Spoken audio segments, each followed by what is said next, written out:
नमस्कार दोस्तों, welcome to my channel friend. आज हम सब बात करने वाले हैं एक महत्वपूर्ण टॉपिक के बारे में, जो कि आपके आने वाले कोई भी कॉम्पिटिटिव एग्जाम हो, चाहे वो कब हो, चाहे वो रेलवे का एलपी हो, चाहे वो रेलवे का एनटीपीसी हो, चाहे रेलवे का ग्रुप डी हो, चाहे यूपीएसएससी कोई भी एग्जाम हो, उसके लिए मोस्ट इंपॉर्टेंट इस टॉपिक होने वाला है। तो फ्रेंड, आपसे रिक्वेस्ट है कि प्लीज़ इस वीडियो को एंड तक वॉचिंग का, जो कि इसमें जो भी क्वेश्चन बताया जाएगा, जो कि महत्वपूर्ण प्रश्न है, जो कि एग्जाम में पूछ चुका प्रश्न है। इसमें का इस टॉपिक का नाम सिंपल हार्मोनिक मोशन, ठीक है, यानी कि सरल आवर्त गति। तो फ्रेंड, आपसे रिक्वेस्ट है कि प्लीज़ इस वीडियो को एंड तक वॉचिंग करा। तो फ्रेंड, चलते हैं अपने पहले प्रश्न की तरफ। देखिए फ्रेंड, आपसे मेरा पहला प्रश्न है, जिसमें पूछ चुका है कि एसएचएम से गुजरने वाले कण के लिए वेग का को विस्थापन के मुकाबले में आलेखित किया जाता है, जिसका वक्र होगा। ठीक है, देखिए फ्रेंड, यहाँ पर कुछ वक्रों के जो नाम लिखा गया है, ठीक है, और इसमें से कौन सा वक्र होगा एसएचएम के लिए। तो फ्रेंड, आपको पता होता है कि वाई इक्वल टू होता है ए साइन ओमेगा टी होता है। ठीक है, और फ्रेंड, आपको पता है कि इसमें जो इसका जब वक्र आप बनाओगे, ठीक है, तो इसका जो विस्थापन निकल के आएगा वो आपका एक परवलयकार निकल के चला आता है, जो कि आपके एसएससी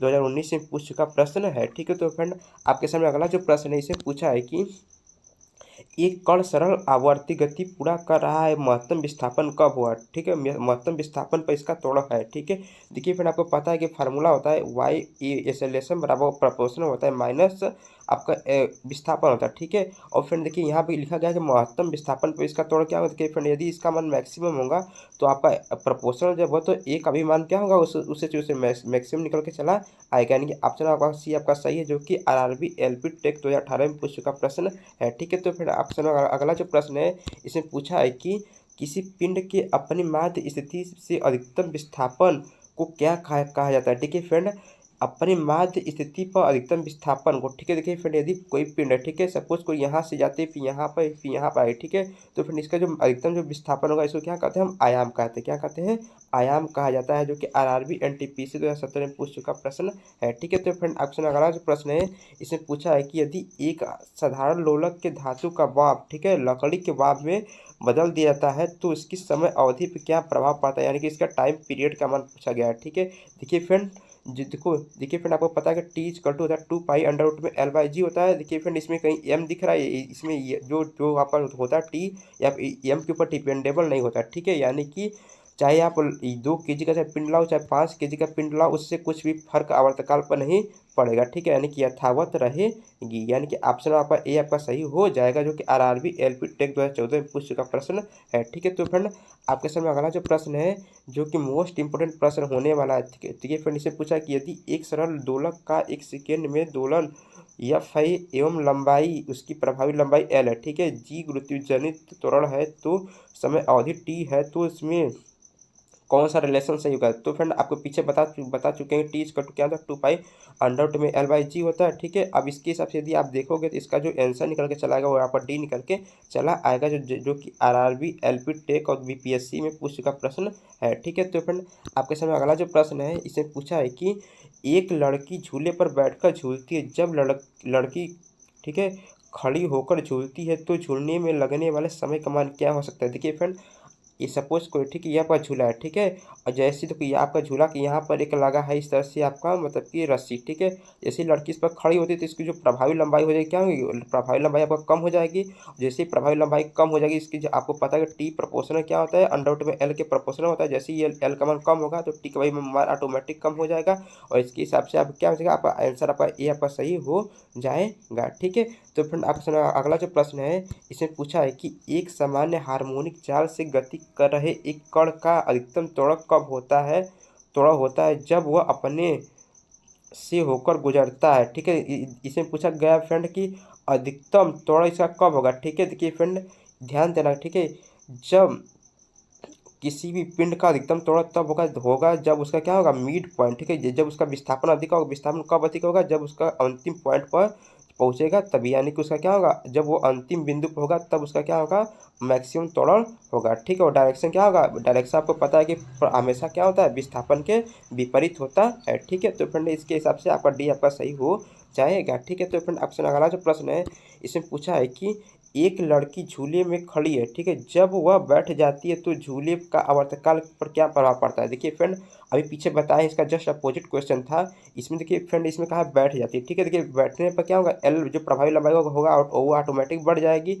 और आपको पता है कि टी प्रोपोर्शनल रूट एल के मान के प्रोपोर्शनल होता है, तो फिर इसके हिसाब से क्या होगा, उसका भी जो आवर्तकाल होगा क्या होगा, बढ़ जाएगा। यानी कि ऑप्शन आपका ए आपका सही हो जाएगा, जो कि आरआरबी जेई मुंबई में पूछ चुका प्रश्न है 2013 में, ठीक है। तो फ्रेंड ऑप्शन अगला जो प्रश्न है, इसमें पूछा है कि दोलन करते समय लोलक के गोलक का वेग शून्य कब होता है, ठीक है। देखिए फ्रेंड, जब कोई पिंड, ठीक है, जब इस तरह दोलन कर रहा है तो इसका वेग शून्य कब होगा, जब वो आपका एक्सट्रीम पॉइंट पर पहुंचेगा, तब से उसका क्या होता है, वेग क्या होता है, शून्य हो जाता है, ठीक है। यानी कि इसका जो मान होगा दोनों महत्तम विस्थापन बिंदु पर, यानी कि ऑप्शन बी आपका सही हो जाएगा, जो कि एसएससी 2019 में पूछ चुका प्रश्न है, ठीक है। तो फ्रेंड ऑप्शन अगला जो प्रश्न है, इसमें पूछा है कि सरल लोलक के आवर्तकाल टी एवं गुरुत्वाकर्षण जी में संबंध क्या होता है। तो फ्रेंड आपको पता है कि टी प्रोपोर्शनल 2 पाई में एल बाई जी होता है, ठीक है।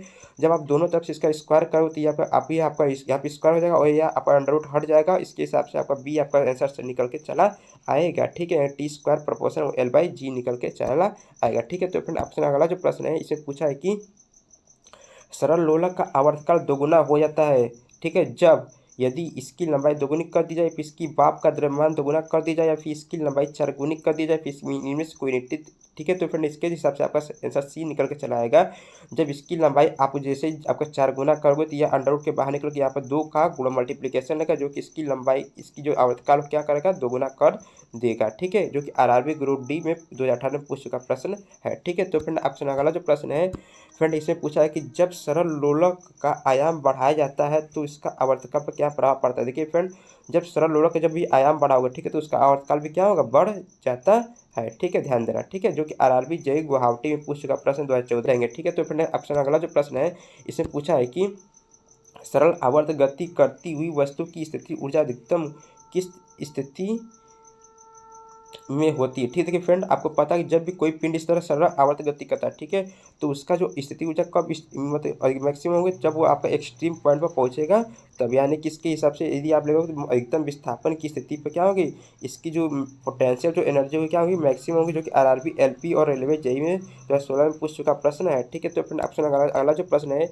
इसमें पूछा है कि जब एक सरल लोलक का गोलक का खोखला एवं पानी भरा जाता है तो इनमें से एक छोटा बारीक छेद करके इसे झुला दिया जाता है, तो इसके आवर्तकाल पर क्या इफेक्ट आने वाला है, ठीक है। देखिए फ्रेंड, इसके हिसाब से यदि आप देखो कि इस पहले ये आपका बढ़ेगा फिर घटेगा, उसके बाद पुनः पूर्व के मान पर आ जाता है, ठीक है। यानी कि ऑप्शन आपका डी आपका सही हो जाएगा, जो कि रेलवे जेई 2016 में पूछ चुका प्रश्न है और आरआरबी भोपाल 2014 में भी पूछ चुका प्रश्न है, ठीक है।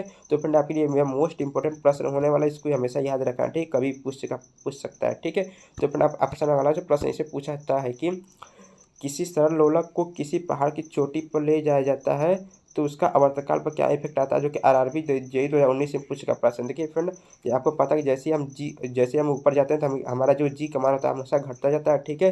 आपको पता है कि टी प्रोपोर्शन 1/g होता है, ठीक है। और जैसे ही जी का मान घटेगा तो टी का मान क्या हो जाएगा, बढ़ जाएगा, ठीक है। टी का मान क्या होगा, बढ़ जाएगा, ठीक है। यानी कि आवर्तकाल फिर क्या होगा, बढ़ जाता है, ठीक है। ध्यान देना, ऑप्शन आपका बी आपका सही हो जाएगा, ठीक है। तो फ्रेंड आपके आपके सामने अगला जो प्रश्न है इसमें पूछा है कि किसी घड़ी के लोलक की लंबाई बढ़ाए जाने पर, ठीक है, अवधि बढ़ती है व पीछे घड़ी पीछे हो जाती है, या फिर अवधि बढ़ती है घड़ी आगे हो जाती है, या फिर अवधि घटती है व घड़ी पीछे हो जाती है, या फिर अवधि वही रहती है व घड़ी सही समय देती है। देखिए फ्रेंड, इसके हिसाब से आपका ए आंसर सही हो जाएगा, ठीक है। अवधि बढ़ती है फिर घड़ी पीछे हो जाती है, जो कि एसएससी 2019 में पूछ चुका प्रश्न है, ठीक है। तो फ्रेंड ऑप्शन अगला जो प्रश्न है, इसमें पूछा है कि लोलक का आवर्तकाल निर्भर करता है, ठीक है। देखिए फिर लोलक का जो आवर्तकाल होता है, देखिए टी इक्वल टू टी बराबर होता है 2 पाई/एल/जी होता है, ठीक है। फार्मूला के हिसाब से समझो। देखिए फिर यहाँ एल पर डिपेंडेबल होता है, जी पर डिपेंडेबल होता है, 2 पाई पर, ठीक है। वैसे 2 पाई आपका कांस्टेंट है, इस पर डिपेंडेबल नहीं होता, ठीक है। तो फ्रेंड ये एल और जी होता है, ठीक है। देखिए फ्रेंड, इसमें एल तो दिया नहीं है, लेकिन आपका जी का मान दिया है, तो इसके हिसाब से आपका गुरुत्वाकर्षण जी पर डिपेंडेबल होता है, जो कि आरआरबी एलपी टेक 2018 में पूछ चुका प्रश्न है, ठीक है। तो फ्रेंड ऑप्शन अगला जो प्रश्न इसे पूछा है कि यदि एक साधारण लोलक पेंडुलम, ठीक है, की लंबाई बढ़ा दी जाए तो इसका आवर्तकाल क्या होगा। देखिए फ्रेंड, यदि एक साधारण लोलक की लंबाई यदि बढ़ाओगे, ठीक है, इसका आवर्तकाल भी क्या होगा, बढ़ेगा, ठीक है, ध्यान देना। यानी कि ऑप्शन आपका ए आपका सही हो जाएगा, जो कि एसएससी एफसीए 2013 में पूछ चुका प्रश्न है, ठीक है, ध्यान देना। फ्रेंड आपसे अगला जो प्रश्न है बहुत ही मोस्ट इंपोर्टेंट प्रश्न होने वाला, ठीक है। देखिए फ्रेंड, इसमें लिखा गया कि निम्नलिखित उल्लेखनीय गतिविधियों में से किस किस स्थितिज ऊर्जा पोटेंशियल एनर्जी को गतिज ऊर्जा काइनेटिक एनर्जी में परिवर्तित किया जाता है, यानी किस प्रोसेस के द्वारा हम पोटेंशियल एनर्जी को काइनेटिक एनर्जी में आसानी से परिवर्तन कर सकते हैं। तो फ्रेंड आपका जो ऑप्शन क्या है, डी, ठीक है। एक पेंडुलम को झूला बनाकर हम क्या कर सकते हैं, उसकी पोटेंशियल एनर्जी काइनेटिक एनर्जी में आसानी से चेंज कर सकते हैं, जो कि आरआरबी एलपी टेक 2018 में पूछ चुका प्रश्न है, ठीक है। देखिए फ्रेंड, ऑप्शन अगला जो प्रश्न है लास्ट प्रश्न है, बहुत ही मोस्ट इंपोर्टेंट प्रश्न होने वाला, ठीक है। तो फ्रेंड इसमें पूछा कि झूले पर बैठे लड़के की गति होती है, ठीक है। देखिए फ्रेंड, जब भी कोई लड़का जब झूला बैठ के इस तरह गति करता है, उसकी जो गति होती है इसे क्या कहते हैं, आवर्ती गति कहते हैं, यानी एक ही पथ पर बार बार गति करना, ठीक है। तो फ्रेंड इसके सबसे ऑप्शन नंबर डी निकल के चला आएगा, ठीक है। तो फ्रेंड जो कि आरआरबी जेई 2019 से पूछ चुका प्रश्न है। तो फ्रेंड आई होप की वीडियो आपके आने वाले हर एक कम्पिटिटिव एग्जाम के लिए मोस्ट इंपोर्टेंट होगा। तो फ्रेंड ऐसी वीडियो को पाने के लिए प्लीज़ लाइक और चैनल को सब्सक्राइब करना मत भूलिए। जय हिंद, जय भारत।